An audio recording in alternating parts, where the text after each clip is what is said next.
Hello, good morning, everyone. Thank you so much for joining the webinar. I'm very excited. It's an early morning, an early Saturday, so it's quite exciting to see all of you here. So what we're going to do today is my colleague Matt and I, we're going to go through crowdfunding. We'll go through what is crowdfunding. We'll introduce crowdfunding. We'll also introduce Thundafund. We're also going to introduce the backer business movement and explore why it's relevant for every small business. We'll also go through how to set up a crowdfunding project, how to run a successful crowdfunding project, and also go through some examples of the success stories that we've had so far. Yeah, we're really excited to go through this today, and let's get started. Matt will take us through the first sections, then I'm going to take over a bit later. Feel free to ask any questions you may have while we are going on in the questions tab on your right, and we'll be sure to address them as we go on. So, Matt? Hi everyone, you can hear me? Let me go somewhere I can be seen. Winter, confirm you can see and hear me? I can hear you. I can kind of see you. Okay, fine. Morning, everyone. Thanks for joining us. Winter and myself, we're here in Kenya. As she said, we'll be talking you through Thundafund, and I think some of you are already members. Some of you hoping you're just looking for that more information that we can get you to run successful campaigns of your own. And something that I think brings us all together is we're all struggling through this crisis together, and we all depend on our friends, family, networks, customers to get us through. And crowdfunding, we hope, is really one of those good solutions that we can rely on. So I'm Matt Roberts Davis, born in the UK. I'm the COO of Thundafund, and Thundafund has been in South Africa since 2013, starting in South Africa, launched in Kenya last year, and we're looking at building a brand that can really appeal to as many entrepreneurs as possible in their local markets. So happy that we begin. Let me share the presentation and give me a second.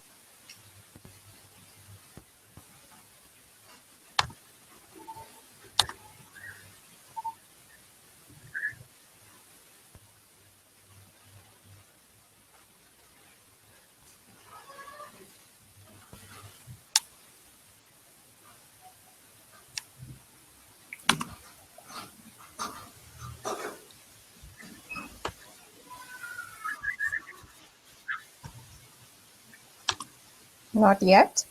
Please confirm you can see my screen.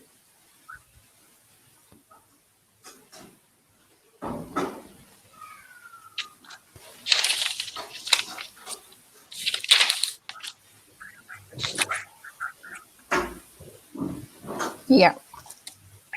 Okay. So I don't know how we. So we're going to try and go as fast as we can through a very large amount of content. Just to let you know, we're available for questions, and we're available after this call as well to help any questions that might arise. And you can use the chat, you can use the questions tab to ask those. So crowdfunding ranges from many different it is many people coming to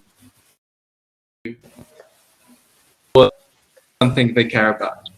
So it could be a donations campaign, it could be rewards where you're offering something in exchange, it could be whether it's debt or equity. So crowdfunding as a concept is very broad and applies to many different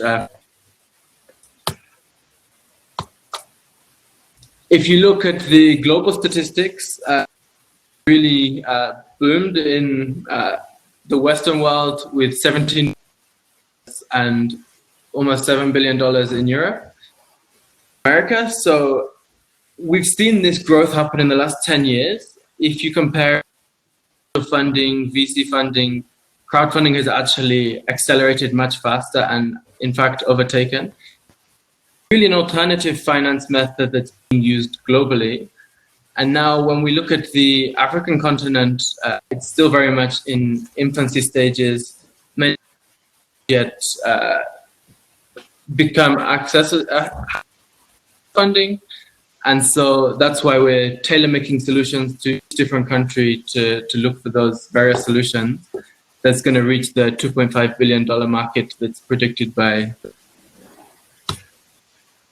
And so here's some examples of the different platforms that are out there. You might recognize if you're an organization, you'd probably know global giving platforms.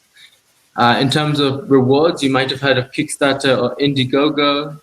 And then there's other platforms like Upstart and Seeders for investors to use and actually get a financial return on what they put in. So what we're going to talk about today is rewards-based crowdfunding. And so this is really a very basic customer journey. You have an idea, you're an entrepreneur, you have an existing business, you have a business that you want to create wherever you are in your life cycle, you have an idea. And so you go online, you go to thundafund.com, you create a project. Winter will go into much more detail of how to create a project later. Once your project has been approved and it's live, now is the time you make some, tell as many people about what you're doing, what you need money for, how your project's going to run. And it's your job to convince them that they need to fund your idea. So once they come to your page, they have various options to select the rewards which you've set up, and in exchange, they're giving you their money. They can also share with their own friends, so you're not limited just to your network. You can actually reach a much wider market. And then finally, once your goal has been reached and the campaign has ended, the money will be sent to you and you'll be able to use it how you intended to. Now, there's lots of benefits. If you just take the two words, crowd and funding, then the crowd who are going to support your project through their finances, even through income. And then the funding, it's completely flexible. It's up to you in the way that works for you as a business owner. So how they want to give, it's not the same as going to a bank or an equity investor who will dictate the terms that they want you to use. This is for you to set up and convince your crowd how to give. So that's why we call it alternative or flexible funding. Having a campaign gives you the social proof, and so you'll know that your campaign is running and that people want to actually support your business. It works as a marketing tool. As much as you're raising money, you're about your brand, you're also getting it in front of the right people. And so it's got a double effect where you can raise money and also market your brand. And who knows who's watching? Maybe an investor sees your campaign, maybe it gives them confidence to invest in the future. Maybe they want to support your ideas now. So everything you do in crowdfunding is transparent, it's public, and it can really create some interest for your business. So let me, Winter, to take you through the COVID-19 response. Thank you, Matt. Just give me a second as I share my presentation.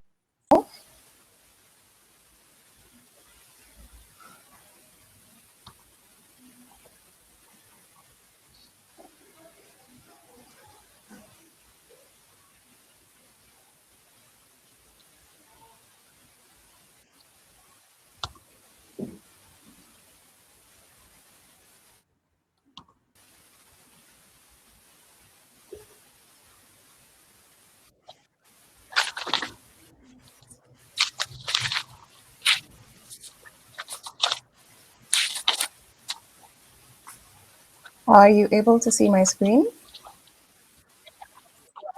Okay, Yeah. great.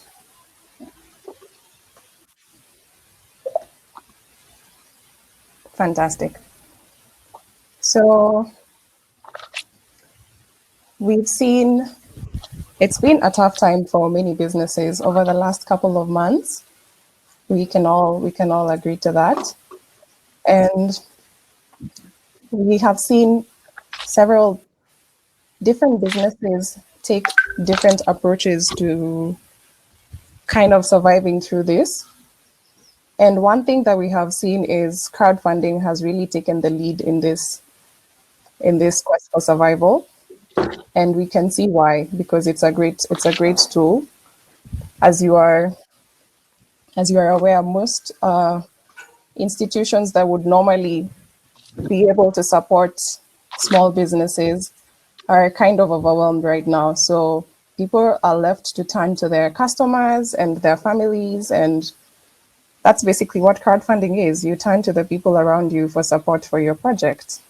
And what we've had recently and what we've launched is the Baka Business Movement. This is a movement by Nedbank in partnership with Thundafund. And what this is about is giving small businesses a chance to crowdfund through the crisis while also empowering them and with tools and skills that they will need to crowdfund, such as this training and a lot of other support. And alongside crowdfunding, with its many benefits that Matt has outlined, there's also a chance to win 100,000 rand among 10 campaigns. So that would be 10 projects and 10,000 rand for each project. And how this works is you start your crowdfunding campaign and you start to raise funds. Once you reach an amount of 10,000 rand, you're entered into a draw where you stand a chance to win now this matching fund of 10,000 rand. And this has been it's been quite an interesting journey. It launched 4 weeks ago. We have had an overwhelming response. We have seen small businesses rise up to the challenge, and they're doing very well. We're going to share some of those a bit later. But the essence of crowdfunding around COVID is you need to address these two questions. My needs have changed as a business, and how can I invite my customers to help? One of the things that we've noted over the last few weeks that you may surprise you is people are actually quite generous. Everyone understands the struggle, and given the opportunities, people are more than willing to help. And another question we need to ask is, my customers' needs have changed, and how can I help? So this is an opportunity to tailor your product and your offering to your customer and be able to address their new needs because of COVID. So Baka Business is an opportunity for small businesses.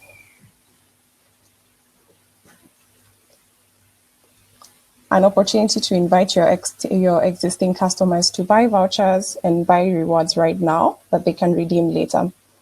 That's the framework around the movement. You're inviting people to inject funds to your business right now, and then once you reopen, they're able to claim their rewards. And the catch right now is you offer a discount to encourage people to buy now. And another opportunity is for you to build a strong relationship with your customers who already want to see you succeed. These are people you know, people who know you, who have interacted with your business before. They know your product, they've bought from you before, and they'll, in most cases, they're more than happy to buy right now and redeem later because they trust you and you have this relationship. And this is a chance to make it even stronger by showing them that you care for their needs and you're willing to work through this with them. It's also one of the opportunities that the Baka business offers you is a preferential Thundafund rate of 5%. Normally on Thundafund, when you're running a campaign, there will be a 7% commission on the funds raised. But with the Baka business movement and supporting businesses through COVID-19, there will be a preferential rate of 5%. And that's to encourage small businesses to raise money around this crisis. You also stand the chance to win an additional 10,000 Rand. I already mentioned that. Once you raise your first 10,000 Rand, you're entered to the draw. And at the end of the campaign, at the end of the movement, there will be a draw. And yours might be the business that wins this additional amount. So the movement has, as I mentioned earlier, we started 4 weeks ago. And we have about 4 more weeks to go before it closes and the draw is done. So there's a lot of time for anyone who might not have joined yet. And also those who are already on board, there's quite some time to reach their goals of 10,000 and more.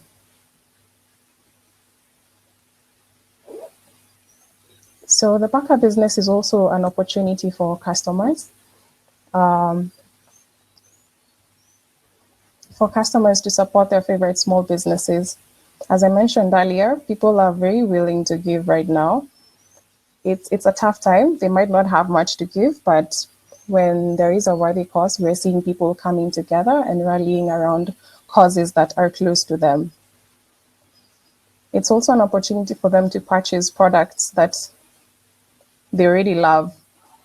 So if they have bought something from you before, if they're a regular at your shop, or at your salon, and they get an opportunity to buy these products that they really love at a discounted price, that's a win for the customer and you as well as the business owner. They also have something to look forward to after lockdown. So we're all looking forward to being outside again. And if we can have some fun things to do and fun rewards to claim, that would be more than welcome. I invite any questions on the Baka business movement. You can just type them in the questions, and Matt and I will go through them. So feel free. If there aren't any at this time, I can just go ahead to how to set up a crowdfunding campaign.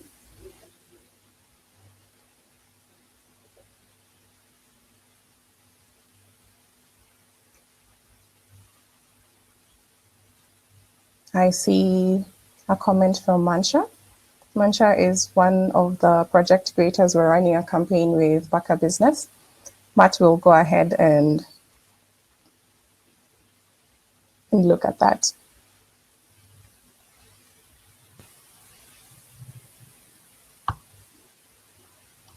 Sorry, Winter, just repeat. Oh, there's a comment from Mancha in the chat. Okay. And I'd like to encourage that if you have any questions, just go to the questions tab.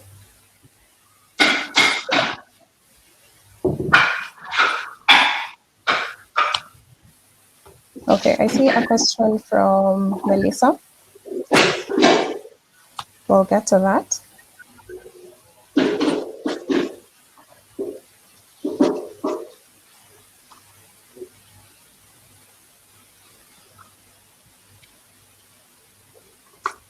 Oh, Mancha is asking if we can get some posters that we use in editable format so that they can include in their campaign specific information.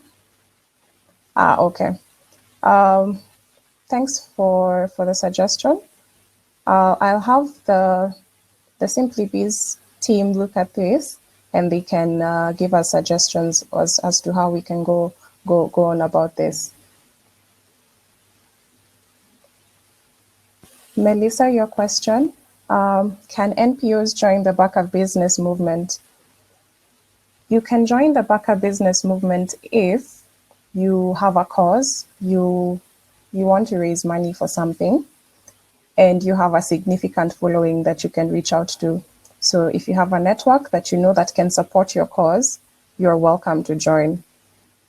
And you have something to offer them in return.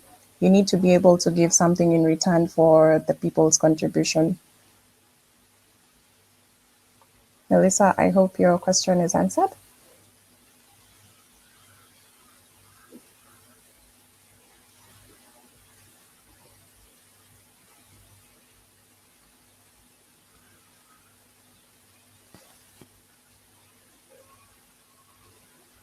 We have another question from Lysol.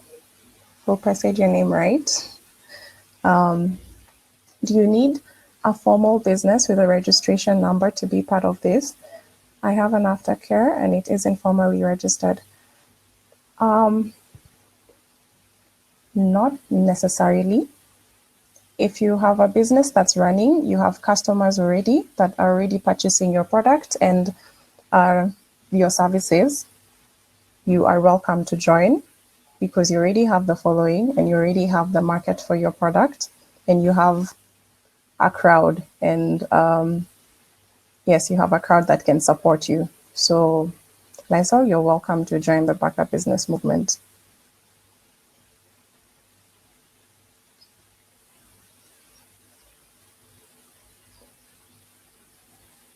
Okay, I'm going to go to, so as I've answered your questions online, but Matt is typing out some answers just in case you need to go back and check. Okay, we're going to go ahead to how to create your crowdfunding campaign.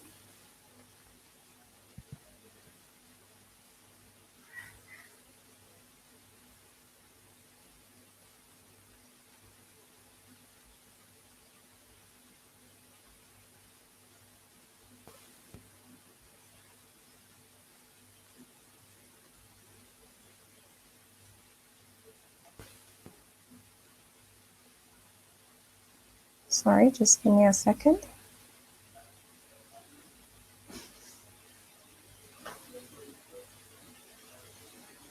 Okay, fantastic. The first thing that you need to put in order while you're starting to create your crowdfunding campaign is your funding goals. You need to be very specific about what you're trying to accomplish and as well as the amount that you require. On our platform, you have two goal amounts that you need to set. I'll start with the second one, the dream goal, which is the amount that you need to make everything happen. So you might need right now to, let's say, you pay your rent and pay some salaries. I'll just give an example of 50,000 Rand. If that's the amount that you need to cover all your costs at this time, that's your dream goal. But you also need to set the tipping point, which in this case is the minimum amount that you need to just get some of the main things done, some of the critical things done. And normally this is the amount that without which your project really won't be able to get off the ground. However, with the current situation, we understand that literally every rand will go a long way towards offsetting any costs or any outstanding payments that you may need to make. So with the Backup Business Movement, you're able to receive all the funds that you raise, regardless of your tipping points.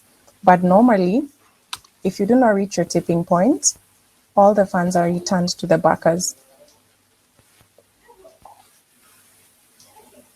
So with the Backup Business Movement, the tipping point is set to 1 Rand. So what that means is, as long as you receive an amount more than 1 Rand, you're going to be able to receive, we'll be able to pay the amount to you. I hope that's clear. Feel free to ask questions.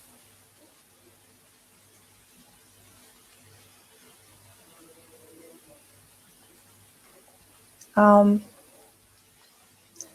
key thing you need to think about when you're setting your goals is it's good to be ambitious, but also what we've learned over time in our experience is that more realistic and attainable goals, they tend to,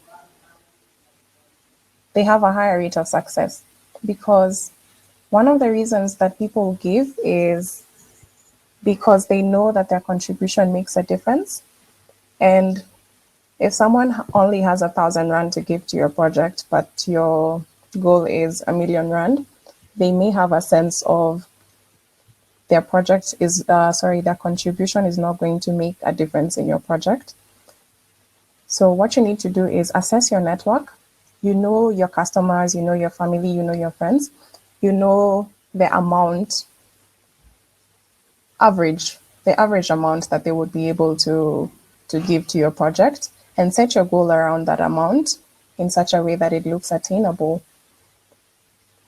Another thing you need to also decide is the duration of your project.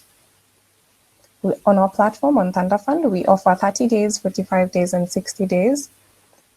Though in special cases, if you require an extension, it can be arranged. But again, in our experience, 20 to 40 days is one of the is a sweet spot for crowdfunding projects for various reasons. One of the reasons is running a crowdfunding campaign requires your time, it requires your effort and your daily inputs. So if you're going to run a campaign for 60 days, it can be exhausting unless you have a plan for everyone. And another reason is the urgency. People tend to respond better and quicker when there isn't much time left. So if you have 20 days to go, 30 days to go, people are more likely to act urgently.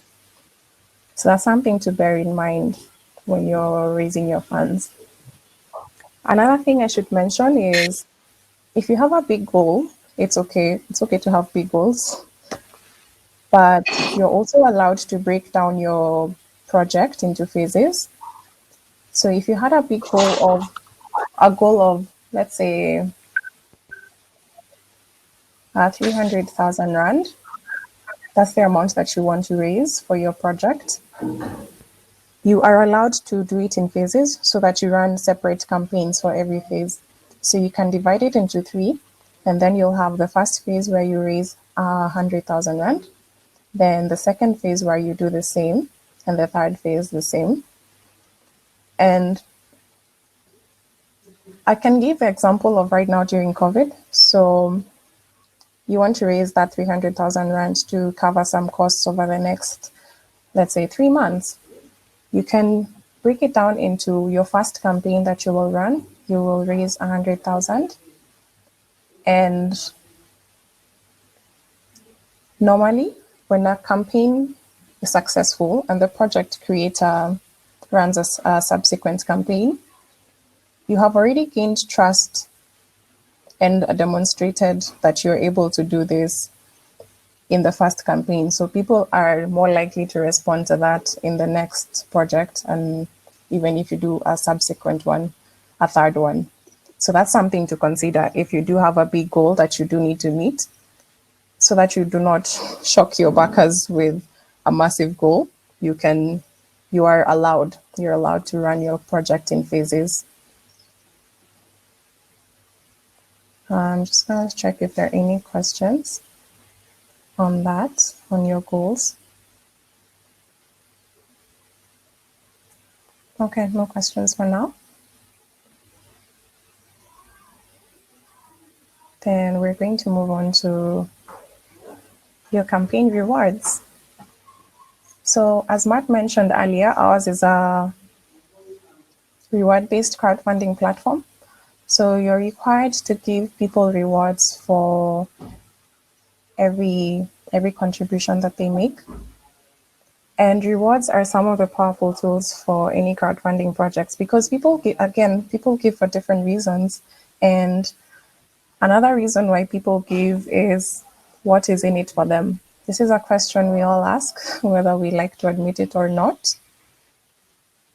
And this is a question you need to address while you're running your crowdfunding project. So there are three kinds of rewards that you can give to your backers on our platform. The first reward is retail. This is merchandise. This is actual physical products. So if you run a coffee shop or whatever business you run, let's use the example of a coffee shop. An example of a reward would be the actual coffee or a pastry or something. That would be a reward. And the second kind of reward would be recognition or appreciation. In this kind of reward, you don't really deliver anything physical. It's not required.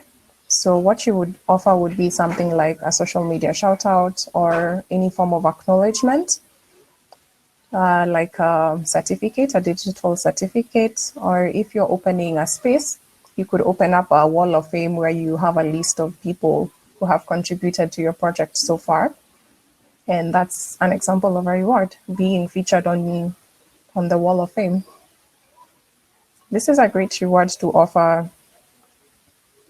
especially around this time, because you might not have a lot of money to spend on producing actual products. And the third kind of reward is experience. So this one might be a bit limited right now because our physical interactions are limited, but it's something that you can offer. As you can see here, one of the examples is, let's say you're a filmmaker, you're producing a film, you can give backstage access to the set, or you can invite one of your backers to see what a day in the life of the team looks like.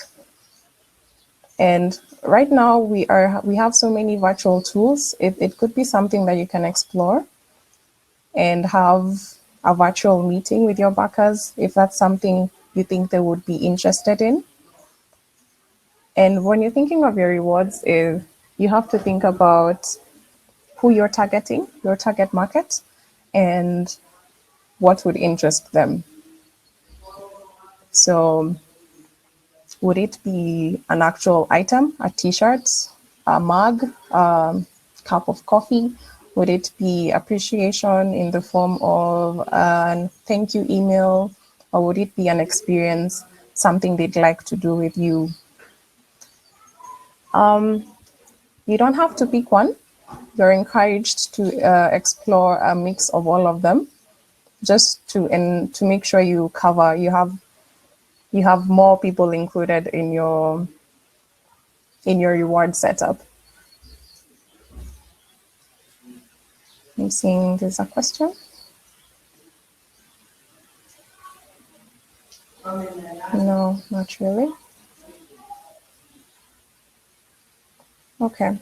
So with the rewards, one of the things you have to consider is you need to make sure that you're giving people fair value. Don't let people feel like they're paying too much for what is being offered. And let's say you're selling a t-shirt. One of your rewards is a t-shirt, and the t-shirt is priced at 5,000 Rand. It might not make much sense for that person to purchase that t-shirt unless there really isn't much to justify a 5,000 Rand t-shirt. So you have to think about what you're offering and what you're asking and make sure they're as close to each other in value, or you're offering more than they're giving you. So that's just something you need to consider. So right now, with the Backer Business Movement,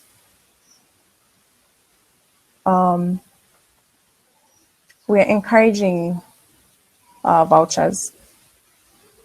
We're encouraging people to buy now and redeem later. So I'm just going to give you an example of what your reward will look like. I'm not sure what kind of businesses we have in the webinar right now. You can just type in the chat what kind of business you have. So maybe I can give more relevant examples. So just go ahead and type in the chat what you're currently running.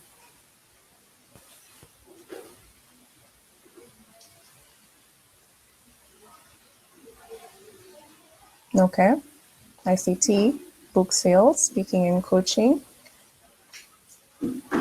Okay, great. I'll give some examples based off of those two examples. All right, an online clothing store, great. So if you're going to give a voucher, oh, thank you so much, guys. Mentoring, fantastic. So you want to give people a discount on the products that you already have. So here are some examples I've listed. So 100 Rand would get the person backing you a voucher redeemable for 120 Rand worth of clothing, for example, for Daryl. So they'll pay 100 Rand now, but when they come to redeem their reward, they will get 120 Rand worth of product. So this is a great way to encourage people because you need the money now, but they might not necessarily need the product now, but it's something they can plan around for the future. Oh, thanks, Terence, for your message. So offering the vouchers, it's a win for everyone. Your business gets cash flow. You get the money that you really need right now to pay your salaries, pay your rent, and anything else you might need to cater for right now. Because much as the revenues have stopped coming in, we understand the bills are still ongoing. And another upside for the vouchers is you have all these people buying things now, and once you open, you into an empty shop, you'll open to people coming in to redeem their vouchers, and it's almost going to be business as usual or as close to business as usual as possible. So that's a big win for the business. And for the customers, they get discounts. They get discounts on their favorite products, and they have something to look forward to once again after the lockdown. I'm seeing that Matt has lost his connection.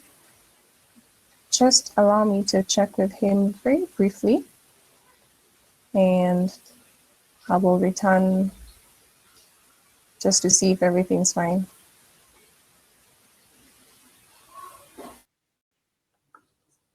Hi, Winter.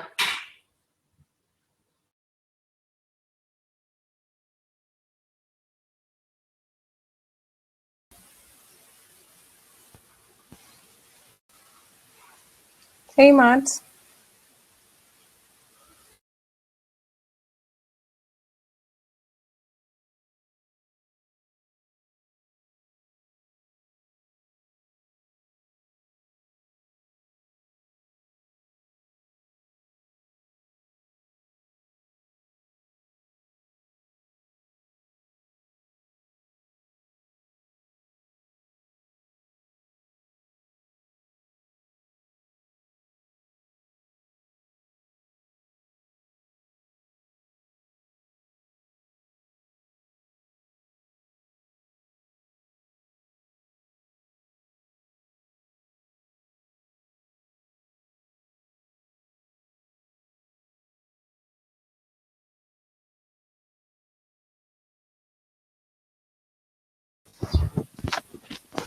Hi, guys. So sorry about that. Um, Matt's having some computer issues, but he'll be able to join us very shortly in a few minutes. I'll just share my screen again so we can go on with the presentation.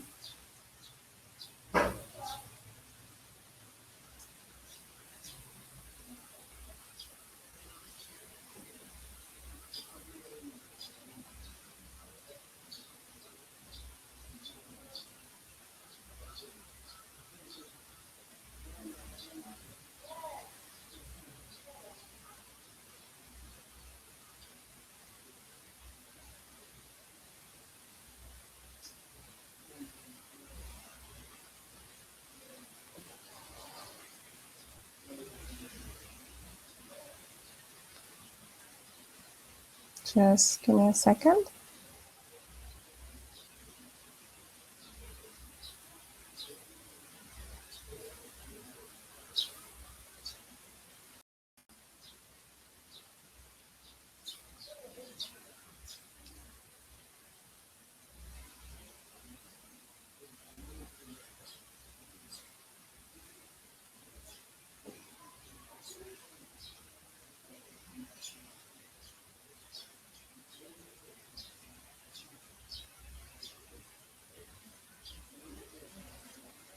I hope you guys can see my screen now. Just please confirm. Okay, thank you so much. Thank you. All right, so I think we're good with the vouchers as rewards. Unless someone has a question, we can proceed. Thanks, guys.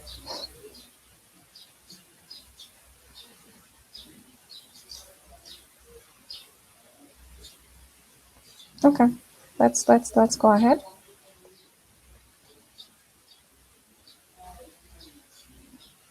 So another thing you need to work on in your project is your campaign story. And this is where you tell people what exactly your project is about. You want to tell people who you are, what you do, your business, or you personally. You want to share your products and services and what you normally do. Then in these times, oh, welcome back, Matt. I'm back. You also want to share this um, unique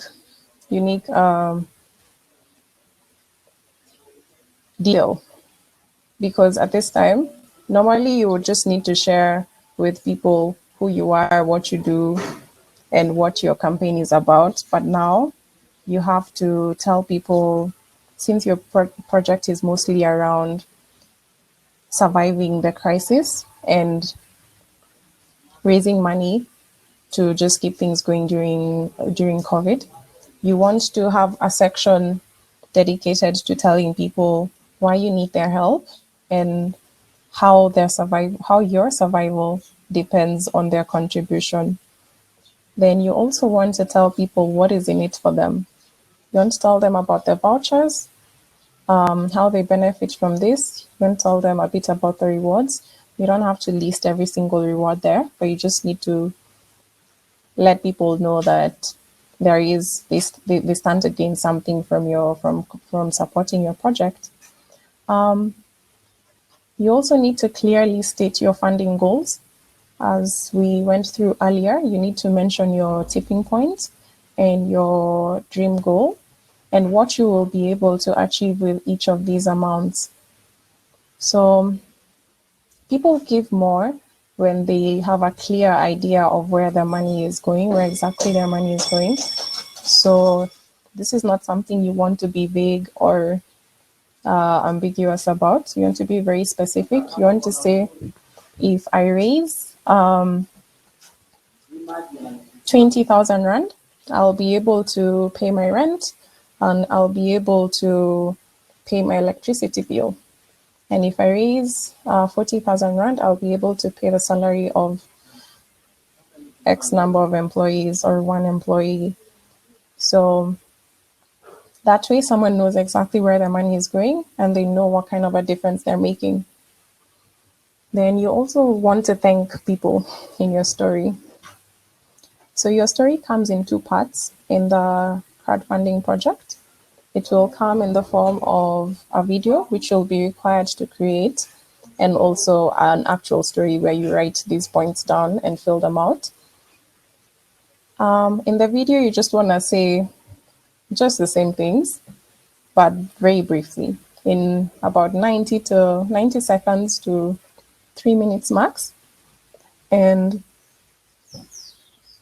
excuse me, you just want to address very briefly who you are, what you do, why you need their help, and what you'll be doing with the money.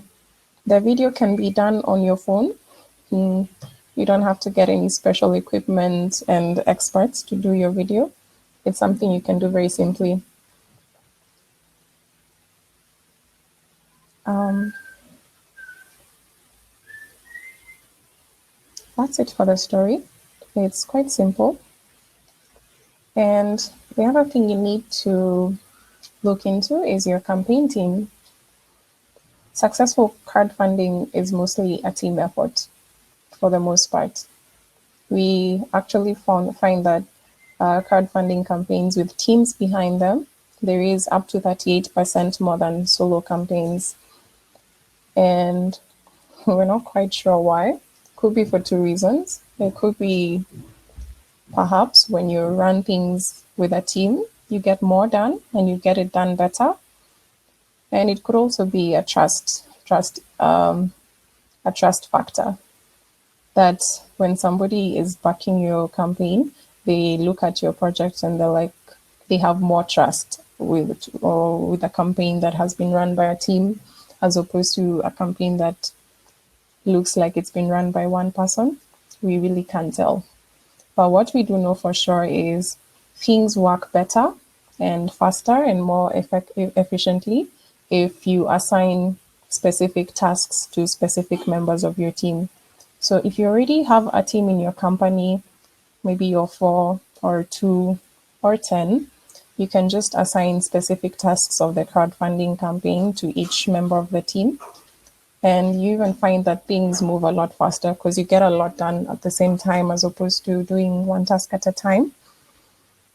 If you do not have a team, if you are a one-person company, one-person business, that's okay too. You can invite your close family and friends to help with some of the things you might need to get done around your campaign. That's okay. Just it make sure you get help if you need the help, and set up a strong crowdfunding team. So that's you set up your project. The other thing you need to consider is your network. We have talked before about your target audience and the people you're trying to reach out to. And these are the people. They come in roughly 3 groups. There's a first degree network. These are your very close friends and family and people who have done business with your company before. They know your product, your regular customers. These are people you can almost 100% trust that they will contribute to your project. And you want to reach out to them even before you start your campaign. The moment you're sure that you want to run a crowdfunding project, you want to reach out to them, communicate your plans, and let them know how you'd like them to be involved. And one of the best ways to get your campaign out there is to ask your primary network, your first degree contacts, to share with at least 10 other people. So if 10 of your family and friends share with 10 of their family and friends, you already have your very fast crowd, which is very crucial for the success of the project. And so you just want to make sure that these people are in the loop from the beginning, from the time that you start to set up your campaign. The second group is, these are people who know you, yeah, and you have interacted before, but you may not necessarily know each other on a personal level. So it could be people you have emailed before, people in your mailing list, or people who have reached out to you before about your product, about your business, or your Facebook friends, your Twitter followers, just people who are aware of what you're doing, but maybe do not have the details. And this is also another crucial part of your network when you're running a crowdfunding project. And they might not be as quick to support you as your first degree network, but with just a little effort and inspiration, they will get on board. And this is where your rewards and your compelling story come in. So they will need a little more inspiration and maybe details, and they'll ask a few more questions, but they are a good group to talk to. They are willing to hear from you, and you want to reach out to them during your crowdfunding campaign. The other group is your third degree network. These are people who do not know you, probably have not heard of you. And the most effective way to reach these people is to have an engaged first degree network and a second degree network. If everyone in those two networks shares with their networks, this third group will be reached.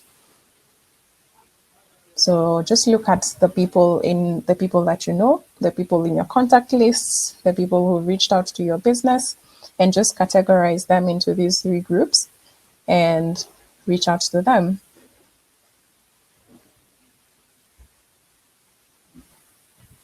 And now that you have set up your project, you have segmented your network, now you need to ask. You need to go ahead and ask these people for what you need for your project. And there are two main asks. You want to ask people to give money to your project, and you also want to ask them to share your campaign. These are the two main things that you really need.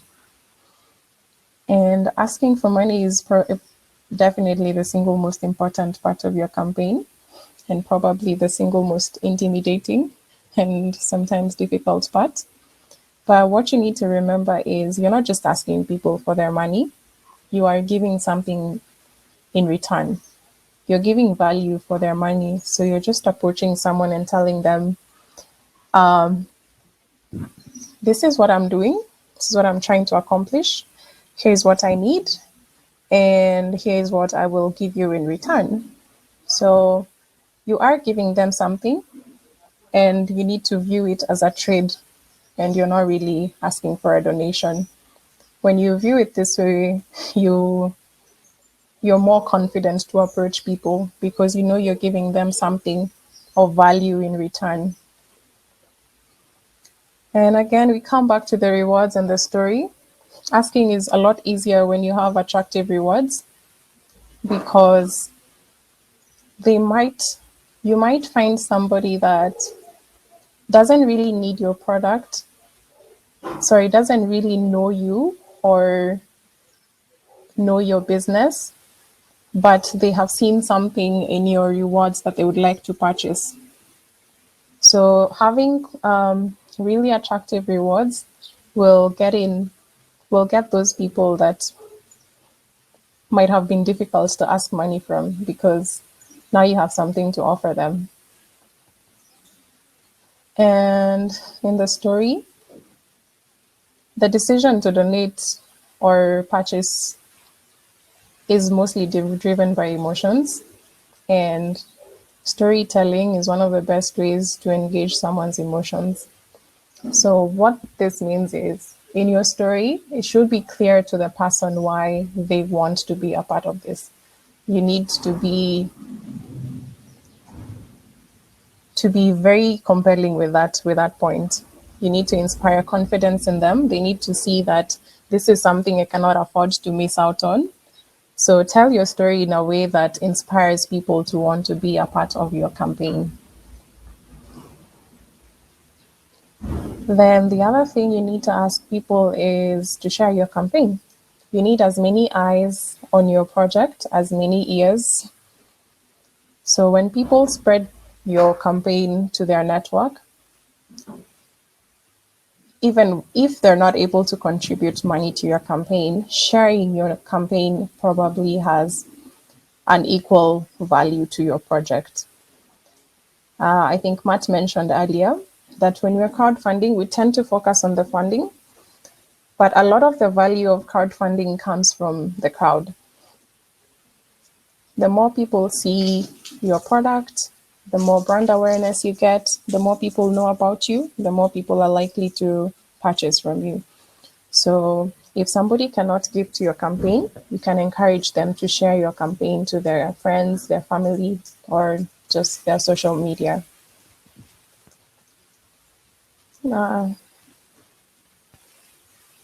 Sorry, just give me a second. I'm just gonna plug in my computer.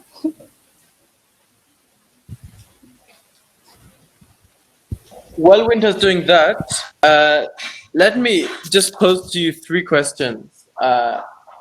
Firstly, you bought something from a local business that made you feel good.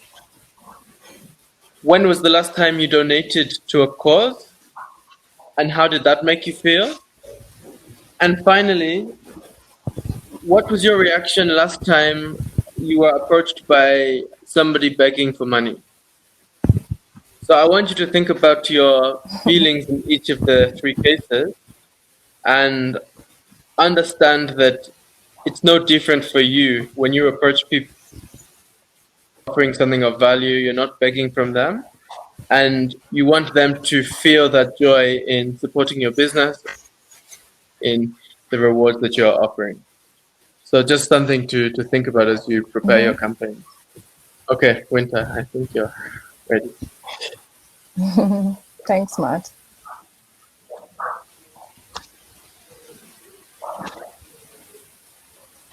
And then you go to launching your project. Excuse me. Once you launch your campaign,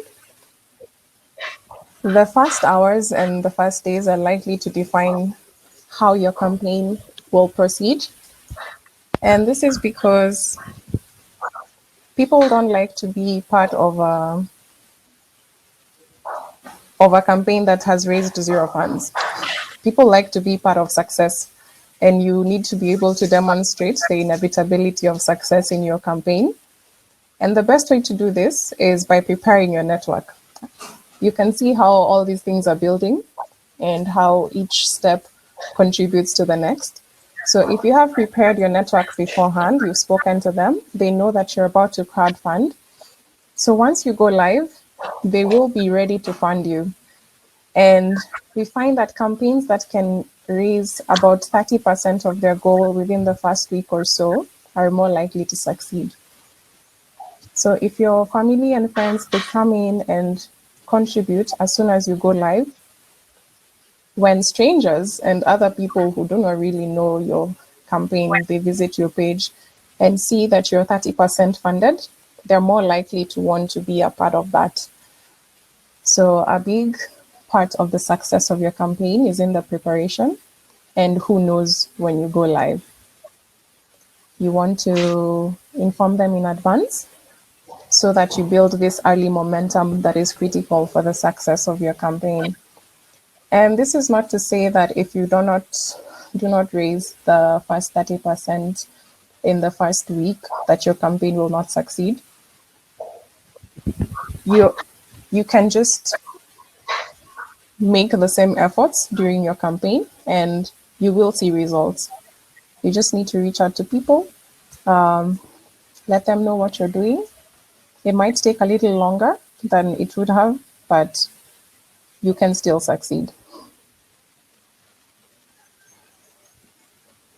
Here are some practical ways that you can raise the first 10,000 Rand of your project. And this will be included in some additional resources that we'll provide in this presentation, which will be shared with you if you like. So how to raise money. Crowdfunding is something that you have to do every day. Once you run your campaign, once you launch your campaign, there are really no days off. It's something that you kind of have to do every day. You have to reach out to people, you have to tell them what you're doing, and you just need to do it consistently and daily in order to see results. And these are just some practical steps to make it more, to break it down to a daily level so that it's less intimidating. So if you can commit to making 5 phone calls a day. That's not crazy. I think most people will have time for 5 phone calls a day. You can send 5 personalized messages a day to whoever you want to reach out to, your family, your friends, your customers. You just want to tell them, hi, here's what I'm doing, here's what I'm offering you, and we'd love to get for you to get on board. And you can send 5 emails a day, and you can create 5 social posts in a week. You can just space them and have them, you can do them over the week. And another way you can do your social posts is prepare them in advance, while even before you go live or even after you go live. So maybe on Sunday you can sit down and decide, this is how I want this week to go, this coming week to go. These are the people that I want to reach, and create some social posts around that. So during the week, you're not actively creating new content every single day, which can be quite tasking. Oh, is it? So Really good. you schedule your Thanks, right? project, Let me come. you schedule your projects, sorry, you schedule your posts. And then when Monday comes, all you need to do is literally post and then look out for people who have commented or shared or liked. Then you can ask 5 friends to share your campaign.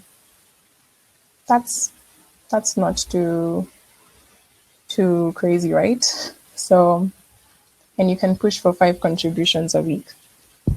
These are just small and segmented steps that you can follow that will help you reach your goal in a more practical way.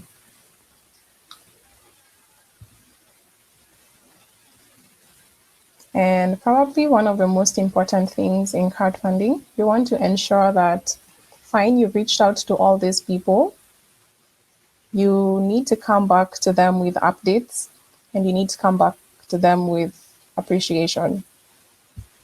So you always update and thank your backers for whatever they contribute to your project. If someone shares your project, you want to thank them. If someone contributes, you'll thank them. So on our platform, once somebody contributes to your project, you will receive an email notifying you that they have made a payment of this amount, and here's their email address.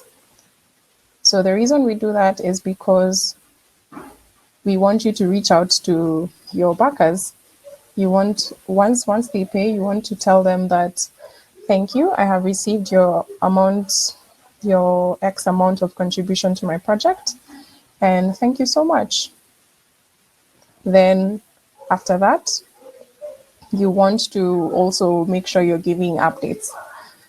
Maybe not daily, maybe once a week. You want to tell people, here's what we have accomplished this week. Thank you so much. I wouldn't have been able to do this without you. And it just makes people feel as though they are part of your journey. And really, this is what you want to create. You want people to feel as though they're part of your journey. And these loyal backers that you have in the beginning, these are the ones that will be your lifelong customers. So you really want to foster that relationship. And research does show when campaign owners update their supporters, they raise an average of 126% more than if they don't.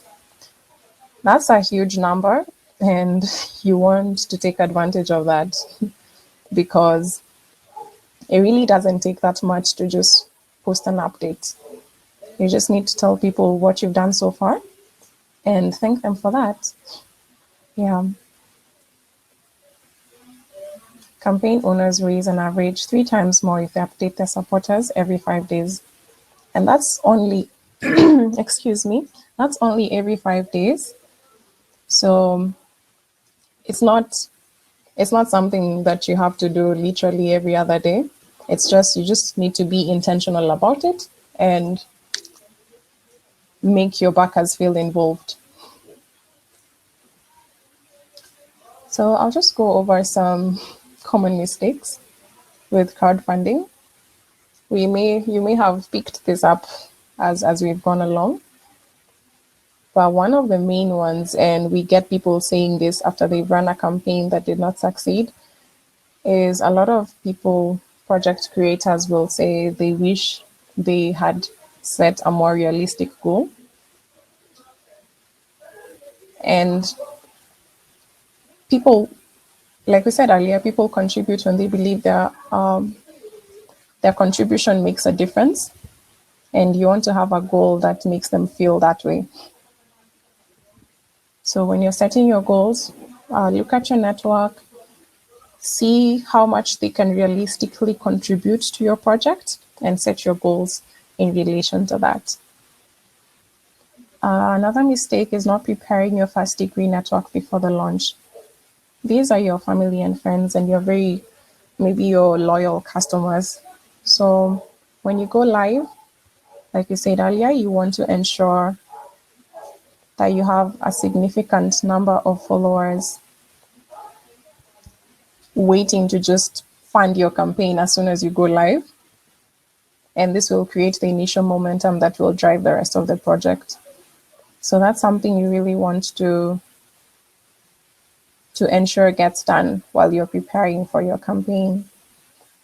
Another common mistake is too few or too many rewards. I know it's crazy that having many rewards can actually be an issue, but sometimes when people have too much choice, they get overwhelmed and they're unable to choose. So we usually say 3 to 10 rewards. 5 is a good number. 5 to 10. That's great. Also, when you have too few, what happens is you'll have a reward for maybe 100 rand, another reward for 10,000 rand, and maybe another one for 50,000 rand. So someone who has 1,000 doesn't know what to do. So people either give less or not give at all. So the value of having rewards in levels is you get to accommodate as many kinds of backers as you possibly can. You will, if you have rewards that go from 100 to 500 to 1,000 to 3,000 to 5,000, 10,000, you see that nobody will be lost. There will always be a reward as close to the desired amount as possible. So have 5 to 10 rewards. That's a good place. Failing to give regular updates when people have no idea what's happening in your campaign. So if you started your project and in the first day you have raised, let's say, 1,000 rand, just post that the following day and tell people that we have achieved this much so far. We only need this much to go. And when people see that there's activity in your campaign and there's progress, they're more inspired to give. So you really want to update and thank your backers. And another common mistake is losing momentum. This is expected. The reason there's that U there is because the crowdfunding journey looks like a letter U, where you start on a very high, then it kind of fizzles down to the bottom of the U, and then you end on a high. So research shows that up to 42% of the funds of a campaign are raised within the first 3 days and the last 3 days. And that's hence the U. So the middle is a tough time to be, but it's possible to navigate around it successfully. All you need to do is have a plan. And a great plan to have is this plan. So if you're consistent with making 5 phone calls a day, 5 personalized messages, 5 emails, you will be able to get through the U without losing momentum. Yeah, that's it for the mistakes. Do you have any questions on any of those sections? I'd love to address those before we look at the success stories.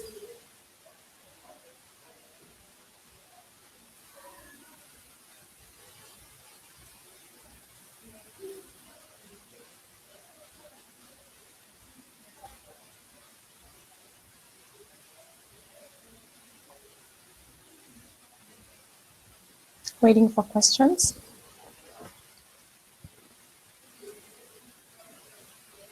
Okay, I'll just proceed. If you have any, feel free to shoot. We're going to. I'll address those as we go.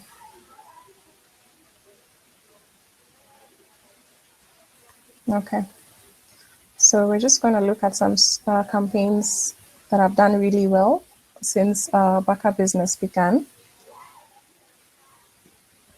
This is how much we had raised on Baka Business as of yesterday.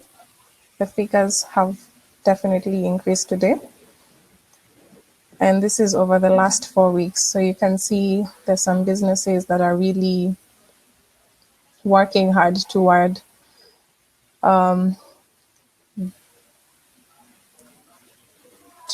raising the amounts that they need to survive. And we can also see that there are people willing to support these businesses.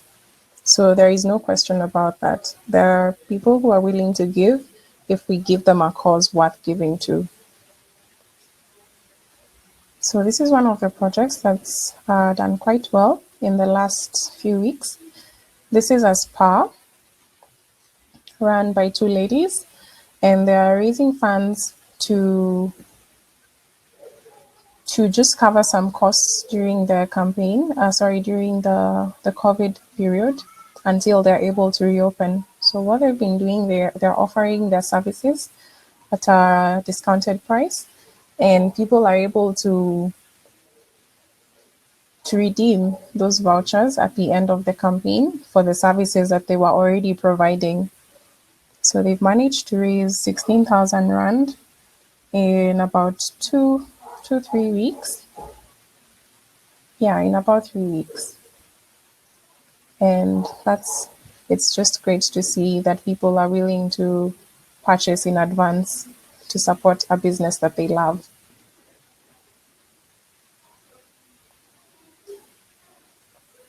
The sustainability silk workshop.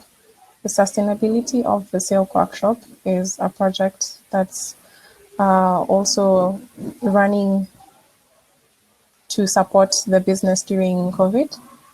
This is it's a fitness studio, and they've been selling fitness equipment and fitness memberships for in exchange for support during this time. So they're raising money to be able to retain the current space they have and not have to move out because of the business being closed at the moment. And as you can see, they're also doing quite well. This one has run for a little longer, so I think a little over a month, and they've managed to raise 18,000 Rand over that time.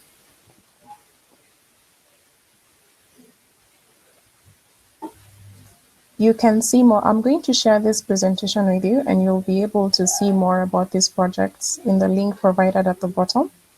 So what I'm giving is just an overview, but you'll be able to go look at them, see the rewards that they're giving, and anything you'd like to borrow from them towards your project. So this is a fresh earth food store, also raising money to survive COVID. And they're giving some exciting rewards in exchange that can be redeemed once they are able to open. They managed to raise 10,000 Rand over the last couple of weeks, and we're looking forward to the success of the project. And this is Mansha. She has joined us today. She works with mentoring and publishing and coaching. So she has written a few books, and does I see you, Mansha. She has written a couple of books, and she is providing vouchers for that can be redeemed for her books. And this is a great time to reach out to people who you have coached before, people you have spoken to before, people you've trained before, and just they already know the value of what you offer, and we can see that these people have been more than willing to purchase in advance what you're offering right now.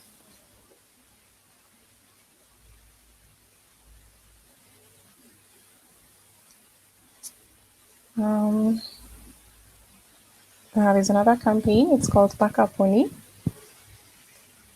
and they have managed to raise 19,000, about 20,000 rand so far in a few weeks. And I think you can see this. You can see there's a pattern here. People are willing to give, and you just need to reach out to them and give them a platform to give. So, what are the next steps from here? Since now you know how to create a project, you know how to run a project successfully, you know about the backup business and the opportunities that you have as a small business. What you can do now, if you haven't already, you can use the link provided here to join the movement. And it's quite simple. What you'll need to do is when you follow the link, you'll be directed to SimplyBiz. You'll just register on SimplyBiz. Then you will be directed to Thundafund to create your project. Then if you had already begun your project but haven't completed it and just required the extra support, or you had some questions or some things were unclear about how to go about it, you can follow the link in the second point. You will be directed to your campaign where you'll be able to log in and complete any sections that you hadn't done before. Then once you submit, we'll be able to get back to you with feedback and have your campaign go live as soon as possible.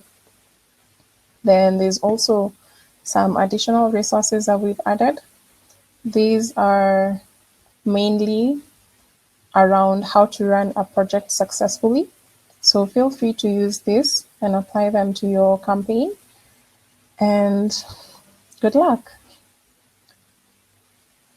I think this is a great time to sit back and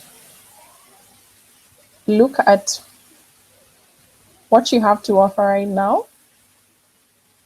And there's a lot we can't do right now as a business. There's a lot you cannot do as a business, but there also is what you can do. And some of it is we've addressed right now. Look at your services and your value and your existing customers and just see how you're able to work these around with the current situation and give value to your customer in a way that inspires them to contribute to your campaign at this time. Mancha has a question. Is it possible for one bucket to choose multiple rewards with just one transaction? No, it isn't at the moment. They have to check out each reward on its own. What they can do is select a reward, and if they want to add an additional amount, they're allowed to, but they cannot currently select two rewards and check them out at the same time. But we are working on that. This is a feature that will be available soon. I don't know if you mentioned it, Winter. Yes. Monica sent an updated handbook, which I think we could also share. So a lot of the things that you may have missed will be written in that handbook. They're all in the additional resources. So if they click on the link, they'll be able to find that. So if I'm just to summarize some of the key points, having a team, so not going it alone, is really important. So whether those are people you work with, your friends, your family, who each have different skills, work with them. Make sure you're committed at the beginning. Don't have to set such high goals, make sure you get your first 10,000 rand, so at least you can qualify for the matching fund. So go one step at a time. Um, your campaign momentum is really important. The more you can raise in the first 24 hours, the more successful your overall campaign will be. So don't be afraid to talk to people about your campaign before it goes live. Make sure you're committed, make sure you get that momentum, and you'll be able to reach those goals. And there's no magic to crowdfunding. It's a matter of communicating and packaging your brand, your project, and going directly to the people to ask them. Ask them in multiple ways, ask them in multiple channels. Um, just be a bit creative, show them what they're getting for their money. If you think you set up a nice campaign with a nice story, post it once on Facebook and expect money to come. Unfortunately, that strategy doesn't work. But talking to people on WhatsApp groups, calling them, the more direct your messaging, the better, and the more personalized, and then make sure you do thank for people. So I just wanted to emphasize some of those. Uh, just reading Jason's comment. Yeah. No, so the rewards have a fixed amount, and once you choose the reward, you go out to the checkout page. So they're not done in ranges. Terence, can you have a link access to the presentation? Yes, this is being recorded, so I believe the SimplyBiz team will be able to share that. I also realized the questions that were asked are not public. Unfortunately, I'm having a few internet Sorry? issues. The questions we can see, only the person who asked the question can see the answer. Oh. I've just read that, so let me just read them because I think they're useful. Okay. So somebody asked, do you need a formal business with a registration number to be part of that? I think Winter answered, you have to have customers, you have to have a business. The formal registration, it's not a must because we deal with lots of different types of businesses, some of them even being concepts and ideas. What's important is what you say you're raising the money for is actually where the funds are going to go. And as much as that's a risk for us, that's also a reputation risk for your business. So you need to be able to make sure you can deliver on what you promise. Can NPOs join the Backer Business movement? We do welcome nonprofits to Thundafund. I believe social enterprise is also okay. If it's a nonprofit, it wouldn't be part of the Backer Business partner page, but it's something that we do offer. Winter will correct me if I'm wrong there. If they do have, if they have something to offer their backers, and if they have, if they have rewards, they are able to join, and if they have a following, Yeah. yeah.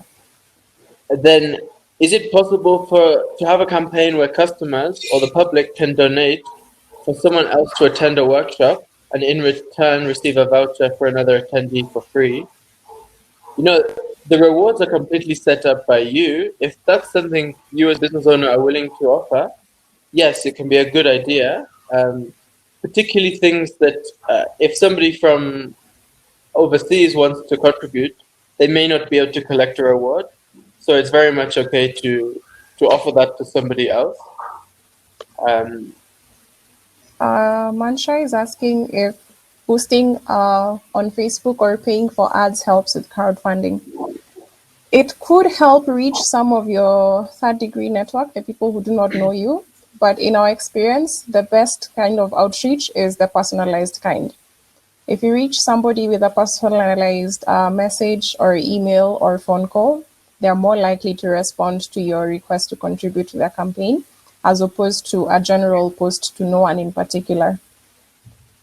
So you can have both, but focus on the personal outreach, and then maybe once in a while have a boosted post.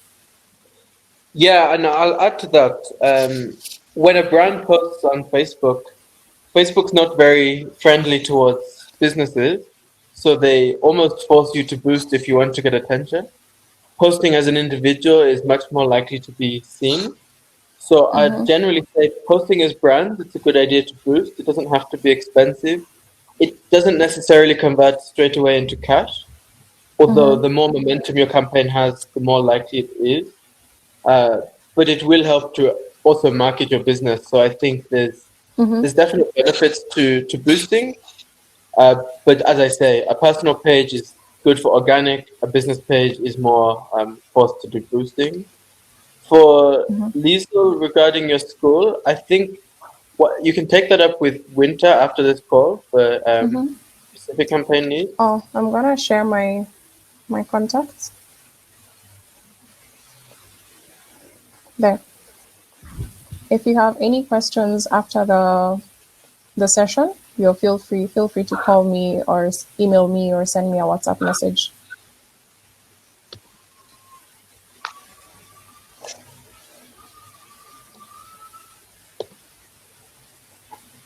Okay, guys. We haven't. Somebody is writing. Okay. Anyone else who has a question, please write. We want to make the most of this opportunity.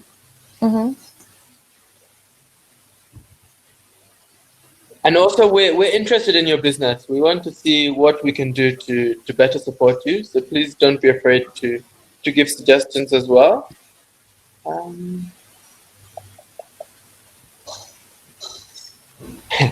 Thanks. We see the contacts here. It sounds like a very serious business. Thanks for sharing. So, is there anything from the Simply Biz team that they would also like to add?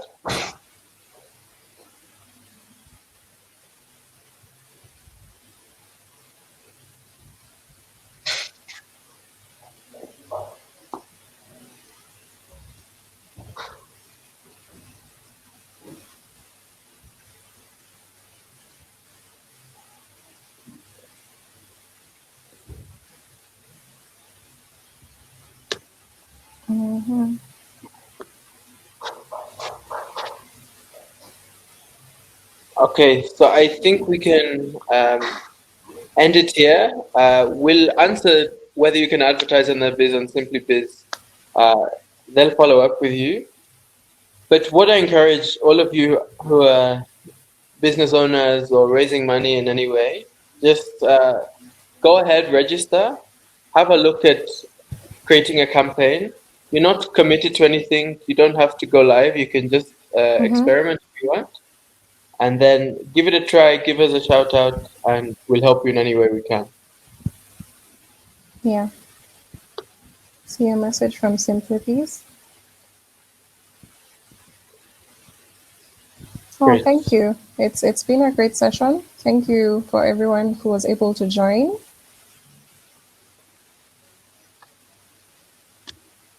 We hope to continue the discussion outside of the session.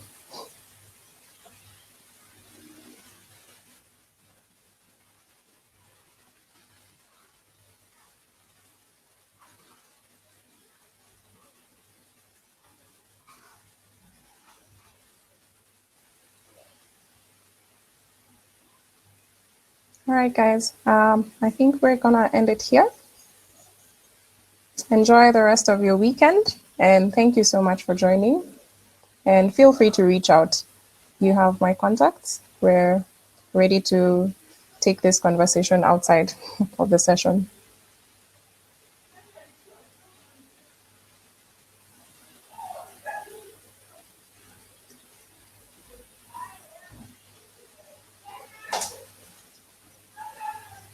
Oh, thanks, guys.